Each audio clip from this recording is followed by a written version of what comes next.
we're going to end with a moment of silence. But before I do that, I want to read to you all. So what we have here, this is Gaddafi's book that he published in 1978. And it was called The Green Book. And it stated the ideology on which he built Libya up to be the most prosperous country in Africa. And this was the first book we ever published as the Center for Political Innovation. And I want to read to you, this is what Gaddafi, the great African leader who was murdered by Barack Hussein Obama, this is what he wrote. An income is an imperative need for a man. And in a socialist society, it should not be in the form of wages from any source of charity or anyone. In this society, there are no wage earners, but only partners. One's income is a private matter and should be managed privately to meet the needs or be shared from production processes, which one is an essential component. It should not be a wage in return for production. And here's what he said about housing. Housing is an essential need for both the individual and the family and should not be owned by others. Living in another's house, whether paying rent or not, compromises freedom. That's what he wrote. Attempts by countries to solve the housing problem did not provide a definite solution because it did not target the ultimate solution, the necessity of people owning their own dwellings. They used to tell us that was the American dream, owning your own home. But in Libya, Gaddafi made it reality, and the people did own their own homes. And in Cuba today, the rate of home ownership is higher. In China and Vietnam, but all across America, American families that once had that American dream, owning your own home is history. But Gaddafi made it reality for people in a historically impoverished country, along with building the great man-made river, along with providing the highest life expectancy on the African continent.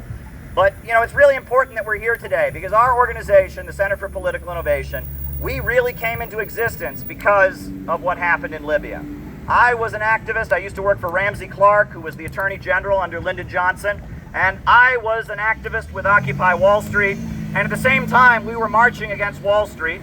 The United States was bombing Libya along with the NATO coalition. And I went to that park and I argued with people, and I said, we need to bring the war against Wall Street here at home in coordination with the war to defend Libya from U.S. imperialism. That was my message. Woo! But there were a lot of people at Occupy Wall Street that were being paid by George Soros and being paid by the Ford Foundation, and they had it the other way around. And they said, our revolution in Occupy Wall Street is coordinated. It's the same as the revolution against Gaddafi. And I didn't see it that way. And I noticed that a lot of the professional leftists that you could say, I used to call them beautiful occupiers, the very well-paid people who stayed at luxury hotels and got all the MSNBC interviews, they all loved and cheered the death of Gaddafi. But it was young people like me who came to New York City on Greyhound buses, a lot of whom were into Alex Jones or into what you might call conspiracy theories or libertarian stuff. A lot of them understood that Gaddafi was building an independent African bank and understood that Gaddafi was fighting the same system that we were fighting at Occupy Wall Street. Yes. They understood that.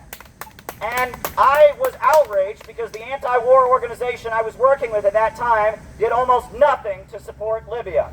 And I read this book, The Green Book, and I went to the leaders of the anti-imperialist group I was working with, and I said, I read this book, Gaddafi is a socialist, and he's building a socialist society in Libya. And they said, oh, no, Gaddafi is a bourgeois nationalist. He's a bourgeois nationalist. And I said to them, well, that's funny because the banks and the factories and the industries in Libya are all run by the people. They have popular committees where people exercise their democratic rights and participate in government. And they said, well, it's not a socialist society because Gaddafi believes in God. He believes in God. He's not a true Marxist-Leninist. He's an Islamic socialist. He doesn't have the ideology that we hold on to from the 20th century. And that's absolutely outrageous. And I will say, the communist groups in America, including the one I was in, did more to try and convince me that Libya wasn't a socialist society than they did to stand with Libya during the war. And that is ridiculous. That is absolutely ridiculous, right? We should have been occupying buildings to stand with Libya. We should have been protesting to stand with Libya. We should have been organizing. But because the president was Barack Obama, and because it wasn't trendy and hip and cool on Facebook to go out and protest and stand with this African country, people weren't doing it.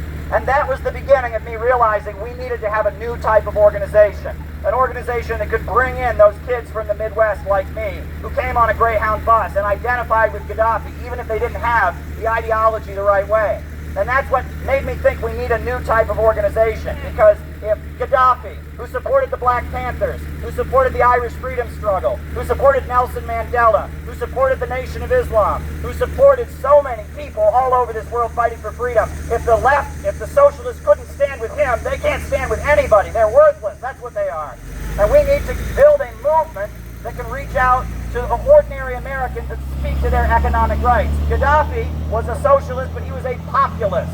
He built a populist movement. He said the oil of Libya should be the property of all the people, and he nationalized the oil, and he used the oil to build Libya up. And right now, I would say just like Libya was a colony of Wall Street and London and the international bankers prior to the 1969 revolution, I would say that America is a colony of the international bankers and Wall Street and London and the Zionists and the Israel lobby. We have been colonized by the same people, and we need to do what the Libyans did in 1969 and retake our country and have a government that builds up America instead of bombing people all over the world. We need a government of action that will fight for working families. That's what we need in this country. Gaddafi, that was a government of action in Libya that doubled the life expectancy, that lifted people up, and that's what we need right here in America. And that's why the first book we published as the Center for Political Innovation was the Green Book, and we have sold 4,000 copies of it.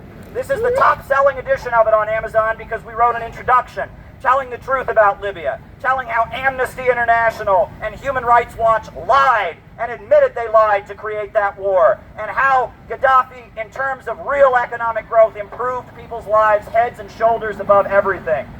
And I must say there's another organization that had the courage to call out Barack Obama during this war, and that was the Uhuru movement, the African People's Socialist Party.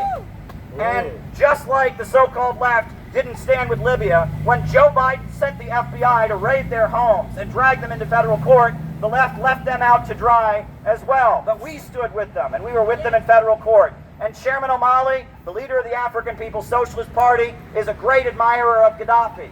And one of the first issues that I ever read of his newspaper, The Burning Spear, contained Gaddafi's last testament, a beautiful letter written by Gaddafi prior to his death, explaining what the war was really about.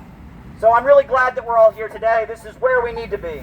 We're going to end this rally with a moment of silence, and then we're going to form up. We're going to march 2 by 2 behind this banner, and we're going to march down that street, and we're going to chant, "Long live Gaddafi," in solidarity with this great African leader, this great anti-colonial fighter who was ruthlessly murdered by the human rights regime change industry, the people who hijack left aesthetics, who preach socialism but practice fascism to serve this imperialist system, the social democrats, if you want to call that, right? The people who betrayed the most prosperous country in Africa, who gave up their internationalism for an opportunity to get a shot on TV. We're going to stand and remember this great African leader and use his great example, a great example of what a leader can do. If Gaddafi can do what he did in an impoverished African country, imagine what we could do here if we had a real government. Think about it.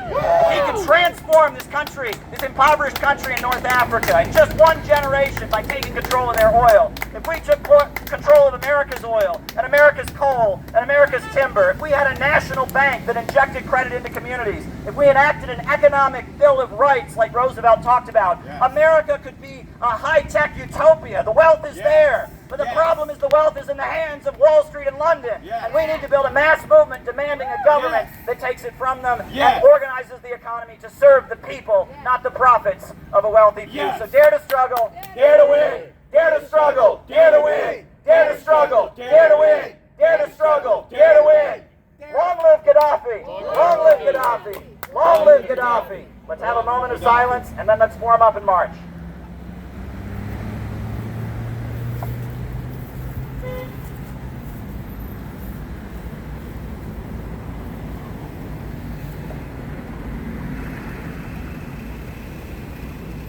All right, 2 by 2. Let's get on the sidewalk 2 by 2. Put in my backpack.